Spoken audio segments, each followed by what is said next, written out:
ప్రధాని నరేంద్ర మోదీ మారిషస్ పర్యటన. మారిషస్ దేశంలో ప్రధాని నరేంద్ర మోదీ పర్యటించారు. ఆయన వాళ్ళ నేషనల్ డేని పురస్కరించుకొని ఆయన అక్కడికి వెళ్ళడం జరిగింది.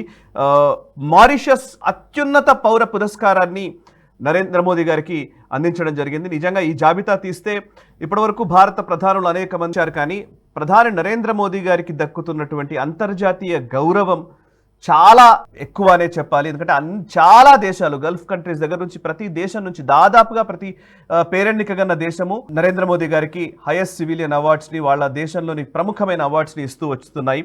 అండ్ ఇప్పుడు కూడా ఈ మారిషస్ కూడా అట్లాంటి ఒక పురస్కారాన్ని ఇవ్వడం జరిగింది. సో మారిషస్ పర్యటన గురించి గిరిధర్ గారు ఏం చెప్తారో విందాం. సార్, మారిషస్ పర్యటన గురించి వివరాలు ఏంటి, దీని నుంచి వచ్చినటువంటి టేక్అవేస్ ఏంటి? సాయి, మోదీ గారి మారిషస్ పర్యటన కంటే ముందర నేను ఫస్ట్ మన ప్రేక్షకులకి క్షమాపణ చెప్పుకోవాలి. నా స్పీకర్ వాల్యూమ్ సరిగా లేదు, నా మైక్ వాల్యూమ్ సరిగా లేదని చాలా మంది దాంట్లో లాస్ట్ టైం ప్రశ్న వేశారు. నాకున్న టెక్నాలజీ తోటి నాకు వీలైనంత చేస్తున్నాను. దీంట్లో కొంత తేడా వచ్చినా నన్ను వాళ్ళు క్షమిస్తారని భావిస్తున్నాను. ఎందుకంటే నేను ఉన్నది రిమోట్ ప్లేసెస్ లో ఉంటున్నాను కాబట్టి బహుశా దీంట్లో కొన్ని ఇబ్బందులు ఫేస్ చేస్తుండొచ్చు. స్టూడియోలో ఉన్నంత క్లారిటీ రాకపోవచ్చు. విఘ్నులైనటువంటి వాళ్ళు క్షమిస్తారని కోరుకుంటున్నాను. ఫస్ట్ నేను కూడా మీ తరపు నేను క్షమాపణలు అడుగుతున్నాను సార్. ఎందుకంటే టెక్నాలజీ పరంగా చాలా అంశాలు ఇందులో మునిపడి ఉన్నాయి. గిరిధర్ గారు ఎప్పుడు ట్రావెల్ చేస్తూనే ఉంటారు. అండ్ ఇంకోటి మైక్లు అవి ఇవి ఎన్ని ప్రయత్నాలు చేస్తున్నా కూడా ఏదో ఒక సమస్య వస్తూనే ఉంది. అప్పటికి ఎడిటింగ్లో చాలా ప్రయత్నాలు చేసి దాన్ని కొంత కవర్ చేసే ప్రయత్నం మా టీం కూడా చేస్తూ ఉన్నారు. But still there is problem. దాన్ని అతి త్వరలోనే కొంత అధిగమించే ప్రయత్నం చేస్తామని నేను చెప్తున్నాను సార్. అండ్ నేను ఫస్ట్ సారీ చెప్తాను, మీరు కాదు చెప్పాల్సింది. Yeah please sir. మన ఉద్దేశం ఏంటంటే ఎక్కడున్నా కానీ మిస్ అవ్వకుండా చేయాలన్నటువంటి ఒక ప్రయత్నం చేస్తున్నాం. దాంట్లో కొద్దిగా క్వాలిటీ తక్కువైనా కానీ మిస్ అవ్వకూడదు అని మనం ప్రయత్నం చేస్తున్నాము. అది మన ప్రేక్షకులు దృష్టిలో మనల్ని క్షమిస్తారని భావిస్తున్నాం. ఇప్పుడు మారిషస్ పర్యటనకు వెళ్దాం. మోదీ గారు అక్కడికి వెళ్ళినప్పుడు సరే, ప్రోటోకాల్ అఫ్కోర్స్ చాలా చిన్న దేశం, భారతదేశం అంతటి పెద్ద శక్తివంతమైన దేశం. అక్కడి నుంచి ప్రధాని వెళ్తే కనుక వాళ్ళు ఇవ్వాల్సిన గౌరవం ఇచ్చారు. వాళ్ళ ప్రెసిడెంట్ ధరంవీర్ గోకుల్ అన్నటువంటి ఆయన భార్య బృందా గోకుల్, వీళ్ళిద్దరు కూడా ఎయిర్పోర్ట్కి వచ్చి ఆయన రిసీవ్ చేశారు. తర్వాత ఆయనకు భవ్య స్వాగతం అఫీషియల్ గా ఆయన పలికారు. వాళ్ళకందరూ లిటరల్ గా చూస్తే వాళ్ళ క్యాబినెట్ అంతా కూడా ఎయిర్పోర్ట్కి వచ్చింది. కాబట్టి ఒక రెడ్ కార్పెట్ వెల్కమ్, చాలా అద్భుతమైనటువంటి రిసెప్షన్ అక్కడ వచ్చింది. అది మోదీ గారు కూడా ఏంటంటే ఒక సాంస్కృతిక పరమైనటువంటి అవినాభావ సంబంధాలు ఉన్నటువంటి దేశాన్ని విజిట్ చేస్తున్నట్టు ఆయన చెప్పారు. మనమందరం ఒకటే కుటుంబం అని చెప్పారు. ఏదో నేను వేరే దేశానికి వస్తున్నట్టు కాదు, మనమందరం ఒకటే కుటుంబానికి చెందినటువంటి వాళ్ళమని ఆయన అభివర్ణించారు. పైపెచ్చు అక్కడ వాళ్ళకి ఇచ్చినటువంటి గిఫ్ట్స్ కూడా ఆయన చాలా దివ్యంగా భవ్యంగా ఉన్నాయి. ఫస్ట్ మనకు మొన్ననే జరిగినటువంటి కుంభమేళాలో జరిగినటువంటి త్రివేణి సంఘంలో నీళ్లు తీసుకొచ్చి ఆయనకి ఇచ్చారు, వాళ్ళ ప్రెసిడెంట్కి ఇచ్చారు. అలాగే మనం చూస్తే కనుక మనకు మర్ఖానా అని చెప్పేసి ఒక సూపర్ ఫుడ్ బీహార్ నుంచి తీసుకొచ్చి ఆయనకి ఇచ్చారు. ఎందుకంటే అక్కడ వెళ్ళిన వాళ్ళు చాలా మంది ఇక్కడి నుంచి వెళ్ళిన వాళ్ళు, ఇక్కడ మన బీహారు ఇటువంటి ప్రాంతాల నుంచి ఇండెంచర్ లేబర్ గా అప్పుడు వెళ్ళినటువంటి వాళ్ళు వీళ్ళందరూ. కాబట్టి వాళ్లకు ఆ విధమైనటువంటి ఒక కనెక్షన్ ఏర్పడడానికి ఆయన ప్రయత్నం చేసి ఇచ్చారు. అలాగే మనం చూస్తే కనుక ఆయన భార్యకు, అంటే ఫస్ట్ లేడీ ఆఫ్ మారిషస్, ఆవిడకు ఒక బనారస్ సారీ గిఫ్ట్ చేశారు ఆయన.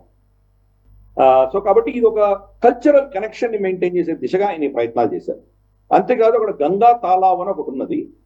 వాళ్ళు గంగా తాలావ్ అనే పేరు పెడతారు. ఇన్ఫాక్ట్ అక్కడ మంత్రాలు కూడా భిన్నంగా ఉంటాయి. మనకు 12 జ్యోతిర్లింగాలు ఉన్నాయంటే మారిషస్ 13వ జ్యోతిర్లింగం అని వాళ్ళు అక్కడ భావిస్తారు.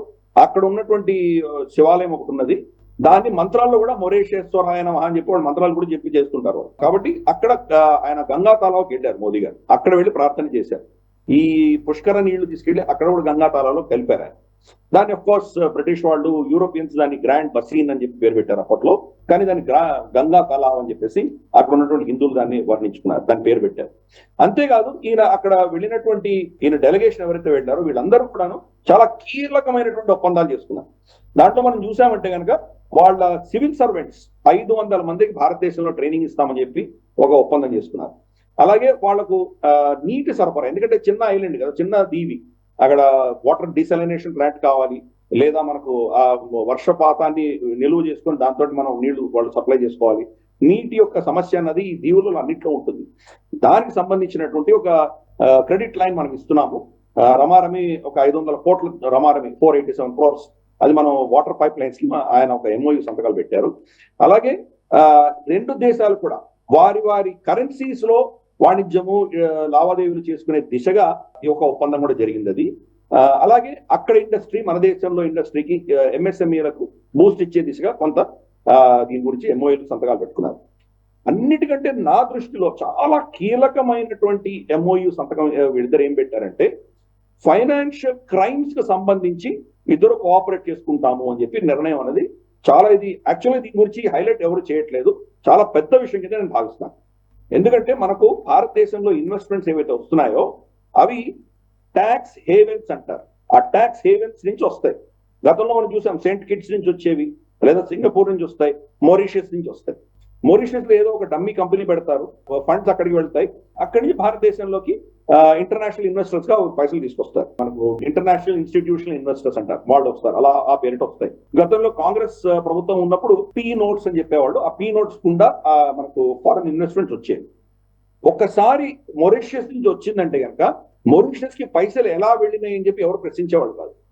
అందుకని ఈ యొక్క రూట్ ని ఆసరాగా తీసుకుని గత కాంగ్రెస్ నేతలందరూ కూడా, ఇంక్లూడింగ్ సోనియా గాంధీ, చిదంబరము, వీళ్ళందరూ కూడా ఈ 2G ఘోటాలా పైసలన్నీ కూడా ఏదో విధంగా హవాలా రూపేణా మారిషియస్ కి చేర్చి మారిషియస్ బ్యాంకుల్లో పెట్టి అక్కడ ఏదో ఇన్వెస్ట్మెంట్ ట్రస్ట్ పేరిట పెట్టి అవి భారతదేశంలో మళ్ళీ ఇన్వెస్ట్ చేశాయి. అంటే వీళ్ళ బ్లాక్ మనీ వేరే దేశాల్లో లేవు, అన్ని మన దేశంలోనే ఉన్నాయి, వైట్ మనీ కన్వర్ట్ చేసుకొని ఇక్కడ వచ్చినాయి.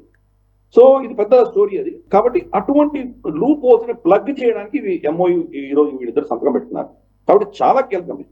భారత వ్యతిరేకమైనటువంటి ఈ పైసలన్నీ తీసుకుపోయి అక్కడ రౌండ్ ట్రిప్పింగ్ చేసి దాన్ని మళ్ళీ వైట్ గా కన్వర్ట్ చేసే వాళ్ళని కనుక మనం వాళ్ళ దోషుల కింద మనం పరిగణించి వాళ్ళ మీద చర్యలు చేస్తే కనుక మారిషియస్ మనతో కోఆపరేట్ చేస్తుంది, ఆ డీటెయిల్స్ అన్ని మనకి ఇస్తుంది, వాళ్ళని ఎక్స్ట్రాడేట్ చేయాలంటే ఎక్స్ట్రాడేట్ చేస్తుంది, వాళ్ళ ఫండ్స్ ని ఫ్రీజ్ చేయాలంటే ఫ్రీజ్ చేస్తుంది, వాళ్ళ అకౌంట్ డీటెయిల్స్ అన్ని కావాలంటే మనకి ఇస్తుంది, మన ఇన్వెస్టిగేషన్ కోఆపరేట్ చేస్తారు.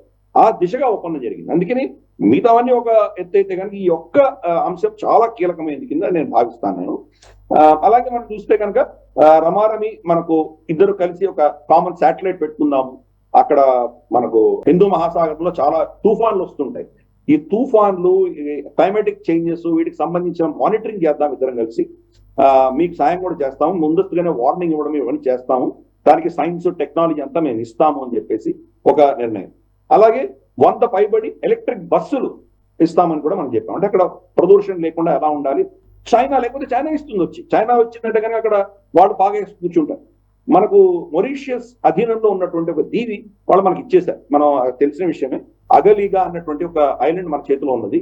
అక్కడ మన PI-8 ఏవైతే మన air craft, surveillance air crafts ఉన్నాయో, సబ్మరీన్ హంటర్స్ అంటారు, అవి ఆకాశంలో వెళ్తే సబ్మరీన్స్ పసిగట్టగలవు, వాటి ఎయిర్ బేస్ మనం అక్కడ పెట్టుకున్నాం. కాబట్టి అక్కడ చైనా రావడానికి వీలు. అందుకని చైనా ఇవ్వకముందరే మనమే వీళ్ళకి ఇవన్నీ ఇవ్వడం అన్నది మనకు చాలా అద్భుతమైన విషయం. అలాగే మన చైనా సోలమన్ ఐలాండ్స్ లో కానీ వాళ్ళు ఎక్కడ వాళ్ళ పరిపత్తి పెంచుకోవాలనుకున్నా కానీ అక్కడ law and order, crime investigation, police training అంతా వాళ్ళే ఇస్తారు.